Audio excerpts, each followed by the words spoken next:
ಗೀತಾ ಮಹಾತ್ಮೆ. ಸಿದ್ಧಾನಾಂ ಕಪಿಲೋ ಮುನಿಃ. ಸಿದ್ಧರಲ್ಲಿ ಕಪಿಲ ಮುನಿಯು ನಾನು. ಪುರಾಣ ಪುಣ್ಯ ಕಥೆಗಳಲ್ಲಿ ಬರುವ ಒಂದೊಂದು ವ್ಯಕ್ತಿತ್ವವು ಅದ್ಭುತ.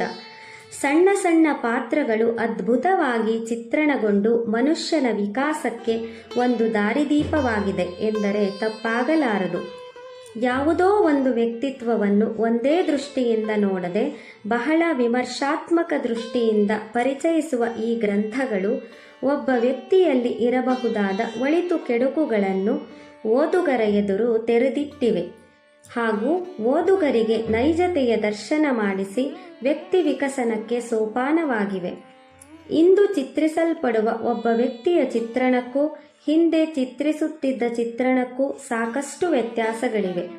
ಭಗವದ್ಗೀತೆಯಲ್ಲಿ ಭಗವಂತ ಒಂದೊಂದು ಗುಂಪಿನಿಂದ ಒಬ್ಬೊಬ್ಬ ಮಹಾಪುರುಷರ ಹೆಸರನ್ನು ಹೇಳುವ ಮೂಲಕ ಮಹಾನ್ ವ್ಯಕ್ತಿಗಳ ಪರಿಚಯ ಮಾಡಿಕೊಳ್ಳಲು ಹಾಗೂ ಆ ಗುಂಪಿನ ವಿಶೇಷತೆ ಅರಿಯಲು ಅಧ್ಯಯನಕ್ಕೆ ಪ್ರೇರೇಪಣೆ ನೀಡಿ ಜ್ಞಾನಾರ್ಜನೆ ಮಾಡುವವರಿಗೆ ಜ್ಞಾನ ದೊರೆಯುವಂತೆ ಮಾಡುತ್ತಿದ್ದಾನೆ.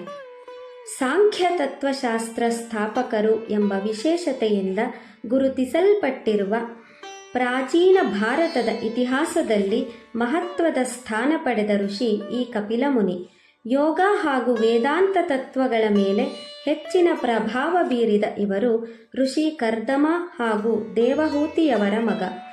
ಕಪಿಲ ಮುನಿಗಳು ಬರೆದ ಸಾಂಖ್ಯ ತತ್ವಶಾಸ್ತ್ರವು ಹಿಂದೂ ತತ್ವಶಾಸ್ತ್ರದ 6 ದರ್ಶನಗಳಲ್ಲಿ ಒಂದಾಗಿದೆ.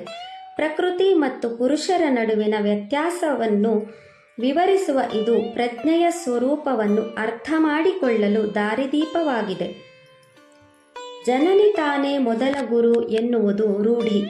ಆದರೆ ಇಲ್ಲಿ ತನ್ನ ತಾಯಿಗೇ ಗುರುವಾಗಿದ್ದಾರೆ ಕಪಿಲ ಮುನಿಗಳು. ಅವರು ಬರೆದ ಸಾಂಖ್ಯ ತತ್ವಶಾಸ್ತ್ರದ ಅಧ್ಯಯನ ಮಾಡುವ ಮೂಲಕ ತಾಯಿ ಭಾರತಾಂಬೆಯ ಮಡಿಲಲ್ಲಿ ಹುಟ್ಟಿದ್ದಕ್ಕೆ ಧನ್ಯತಾ ಭಾವ ಬಾರದೇ ಇರದು. ಜಗತ್ತಿನಲ್ಲಿರುವ ಒಂದೇ ಒಂದು ಯೋಗ ಭೂಮಿ, ಅದುವೇ ಭಾರತ. ಮಿಕ್ಕೆಲ್ಲವೂ ಭೋಗಭೂಮಿ. ಇಂತಹ ಭಾರತದಲ್ಲಿ ಭಗವದ್ಗೀತೆಯ ಸಂಪರ್ಕಕ್ಕೆ ಬಂದು ಸನಾತನ ಹಿಂದೂ ಧರ್ಮದ ಅರಿವು ಮಾಡಿಕೊಳ್ಳಲು ದೊರೆತ ಅವಕಾಶ ಹಾಗೂ ಮನಸ್ಥಿತಿ ಕೊಟ್ಟ ಭಗವಂತನಿಗೆ ಚಿರಋಣಿಯಾಗಿರಬೇಕಷ್ಟೆ. ಹರಿ ಓಂ ತತ್ಸತ್.